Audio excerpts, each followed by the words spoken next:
Well, that worked good to start it and get it in here. Now I want to get it out and wash it. Welcome to the show, everybody.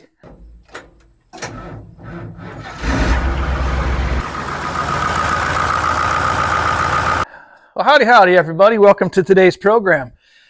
So, it's time now to wash all the guano and goodies and baddies and whatever other impurities are hiding out on this tractor. Time to get this thing washed and see what it looks like underneath. I'm kind of curious. She got a little surface rust, but I'm guessing that once I get all this crap cleaned off of it, it might turn out to be pretty nice underneath. Probably still going to paint it, but at least we'll see what we've got to work with.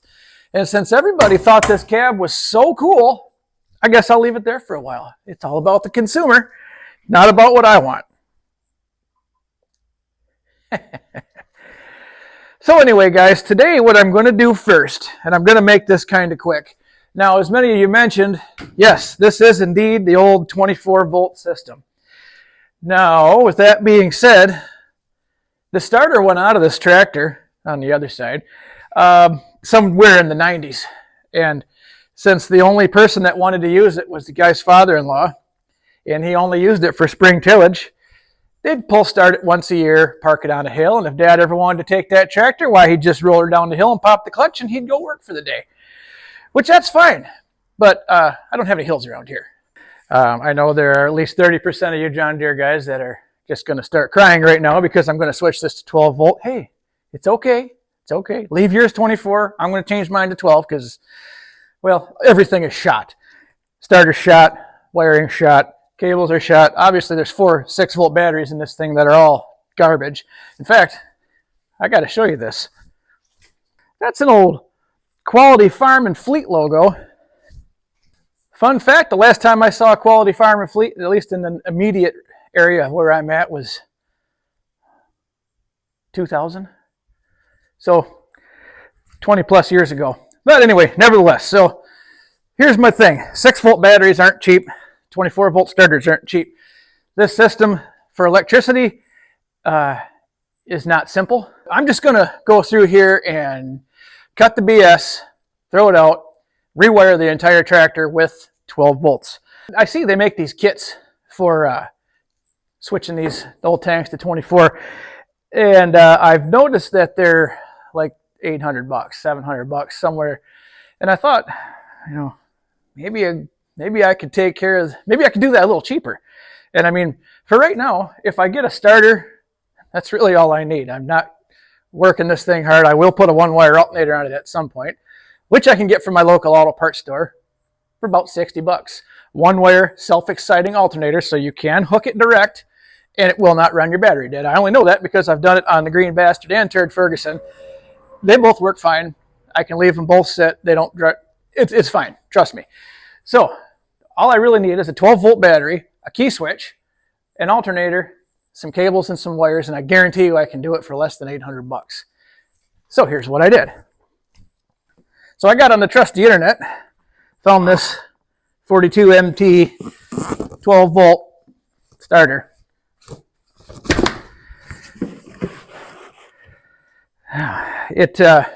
My only fear is it's got a solenoid on top. The original one, it's different.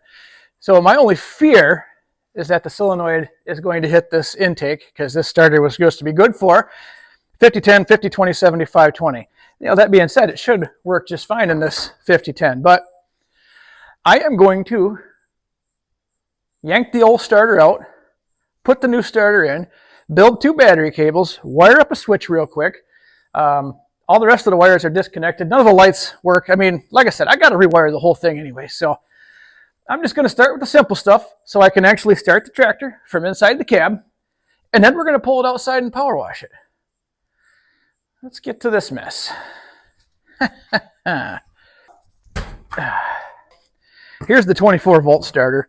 You got a solenoid up here, there's a lot going on that I don't want to deal with there. Okay, so the next thing I need some big Wampin battery cables, because they're garbage, and they're about the size of a pinky. They're not anything to get too excited about. So again, here's a good place to save some money. If you have a local auto parts store that has big, like 2/0, 1/0, whatever, you know, big honking cable, you can build your own cables for a whole heck of a lot less money than you can buy them for. So I'm going to do that right now. Okay, there we go. So the first thing I do, skeeter back a little bit of this cable here. Now these are, like I say, 2/0 ends. What you want to do, get them on and off a couple times because they're a pretty snug fit. Now at this point you could be like, oh well, this is easy, just smash them down in there. We're not going to do that. We're going to do this a more righter way. I got these little solder slugs, and tell you what guys, this stuff works pretty slick. Just get your old charcoal grill lighter out here. Just pour the heat, well, let's get this ready. Pour the heat to it till that slug in there melts real nice. Takes about 30 seconds, maybe a minute. Might take 2 minutes with this little matchstick torch I got here, but it'll do the job.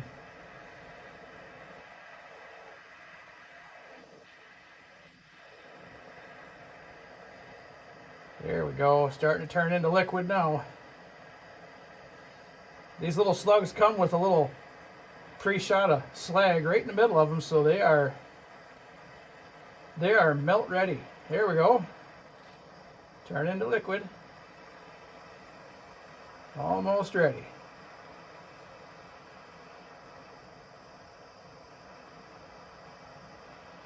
There, full on liquid. And that's a permanent situation.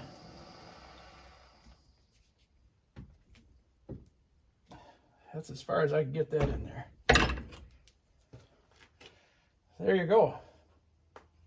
And that's tight, guys. I mean, it ain't coming off. And that is exactly what you want. Here we are, guys. Simpleton. It fit. It's snug, let's say, in there. But it is in the hole. I'm going to put my one-man help me starter on here and see if we can fire this old turkey up and just pull it out the door. I can work on it a lot easier outside. This barn's really good for storing tractors and not much else, and it's not great at that. So let's see if this works. So I've got one 12-volt battery in the hole here. Let's give her a little go juice, see what happens.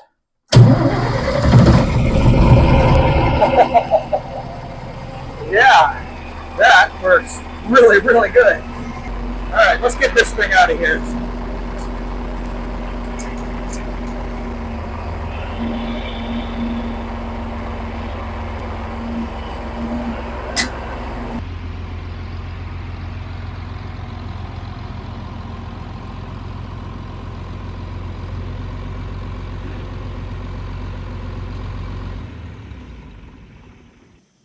Guys, that tractor runs unbelievably well. It's not even smoking. I mean, maybe it's out of oil.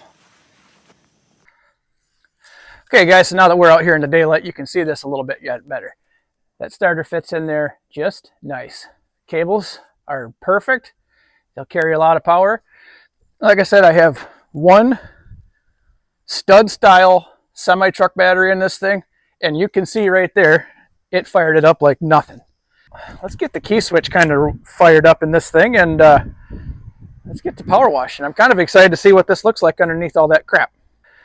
Alrighty, so now that we got this outdoors here where I can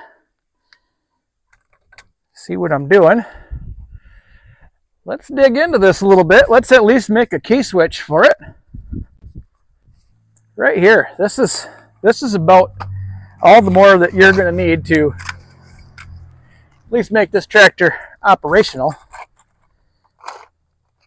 Well, what do you know? Let's just set all this stuff right here on this frame rail so it won't fall on the ground, hopefully. Wire, smaller wire, black wire, plier. I got everything I need here. Now guys, if you got this much brain power, maybe less, you can wire one of these up. They're so simple. There's really nothing to them, especially with, you know, things like one-wire alternators and these easy key switches here. They make them fairly, I don't want to say idiot-proof, so I'm going to say fool-proof instead. And then after, you know, once you get the basics, you got, and like I say, couldn't be any simpler. Accessories, ignition, battery, starter. Ignition won't matter. We don't have any ignition in here. You know, she's chemically ignited, so that's simple. At this point, all I need, battery and start. Like I said, the one-wire alternator is made to run directly over here, which we can route that wire. When I get the alternator, no big deal. I ain't got to do it right now. And none of the lights work. So again, I can run power to my lights. I can put a new light switch in this because that's fried. I mean, everything's fried. It's all. This is why we're starting over with what we've got here. Okay, guys, this is kind of cool. I kind of wanted to show you this. So I got all this fun stuff in here. Look at that. What do we got here? Every 1,200 hours. Tire inflation. I mean, there's a lot of fun stuff there. But never mind that now. What we're more interested in, there's the other end. See, this is just junk, guys. There's just wires hanging out and stuff. It's all got to go. So I got to get this off of here. Get that out of there. Get rid of all that garbage. We're going to presto the new switch in there. Let's see what happens. Guys, I went ahead and got this panel pulled, so I can just, it's like a Labor Day sale. Everything must go. Got a little critter house. Guys are responsible for some of this good stuff. But yeah, so since I got that off, now I can get my switch on, run a few wires in there. Now the problem with this, my friends, is the room is so limited in here. I mean, I can't begin to tell you what a pain in the ass it was to pull the, I can't even reach it now, the 6-volt batteries out of there to put 112 in. I'm glad I only put 112 in. Probably won't use this one in the winter much, so it shouldn't be a big deal. But now, I'd like for everyone to avert their eyes for a minute, because somewhere, these wires are just, everything's coming apart. She's junk. It's junk, guys. Don't lose your mind. It's junk. It's garbage. If you trust this wiring in your tractor, you're a better man than I am. All right, guys, there's one more thing I kind of want to tackle while I got this cover off. Not only am I going to clean all that garbage out of there, but I've had an issue. Let's see if we can see in here. There. So, on the synchro mesh, you've got, all right, you basically got your neutral all through here. And you shift it over for 1 or 3. Well, I can't get any of the up gears. I can only get the downs and the reverses. You know, see, it's like, she won't go. My bet is there's some dirt and crap under there. So, I'm going to get all that cleaned out of there. All that mud and guck and grime and critter houses and wires and whatever. And, see what happens here.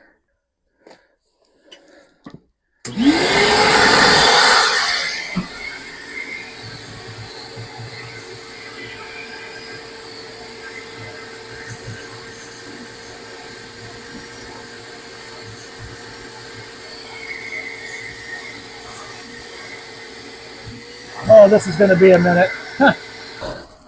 We're still pretty dirty. That's going to involve a lot of cleaning, but I got that mess all clear. I think some live critters might actually come through the hose of that, but most importantly, we can go into first now. Perfect. That's really all I needed to do.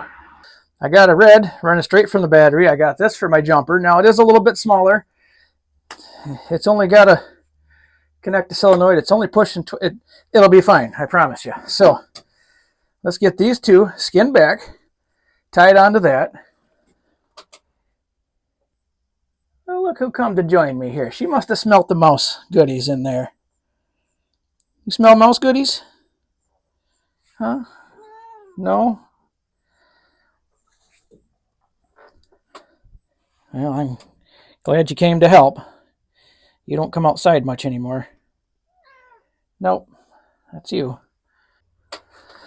Okay, everything's sort of where it needs to be. Let's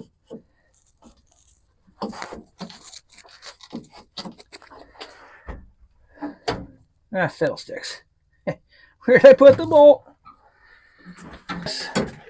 Guess who has 2 thumbs and not a very good size 3/8 bolt? This guy. Whatever. Let's just get this in there for now. Good enough. All right, guys. For the moment of truth.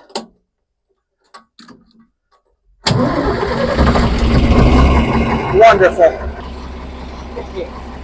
All right. This tractor's getting cooler by the minute, guys. I promise you. All right. Well, let me pick up a few things. Let's pull this over there and get it power washed. Let's try first gear out, see if it works. Oh, yeah. Excellent. Third.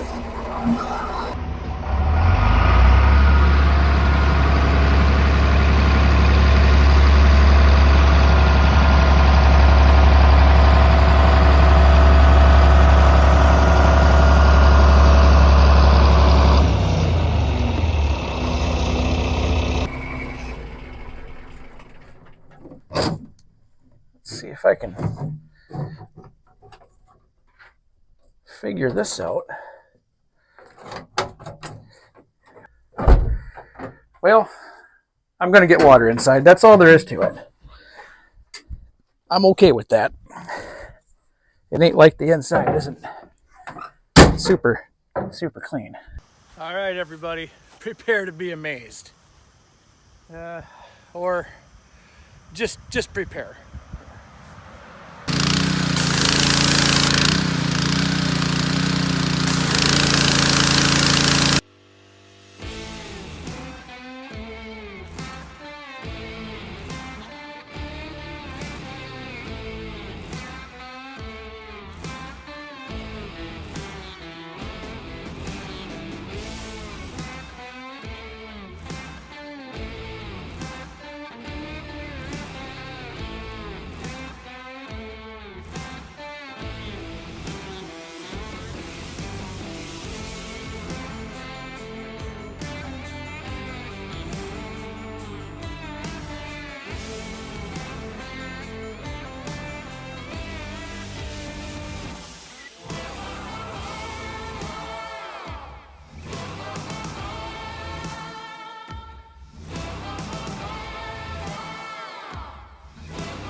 Well, guys, what do you think of that?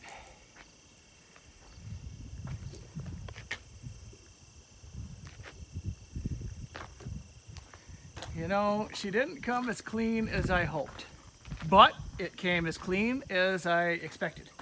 So that's good. I can see through the windows now.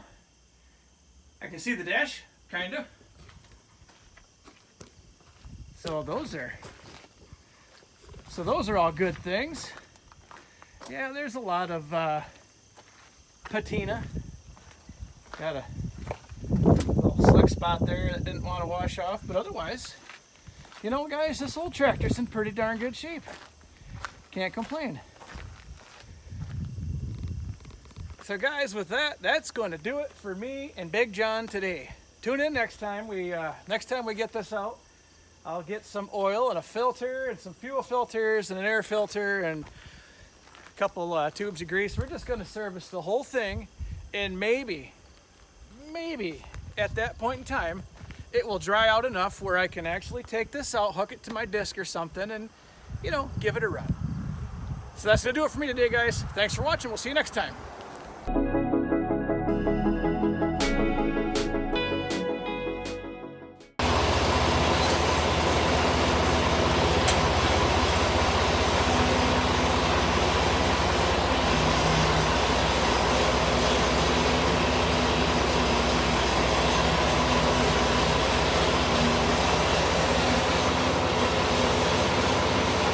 Squeeze right in here if my thighs will let me.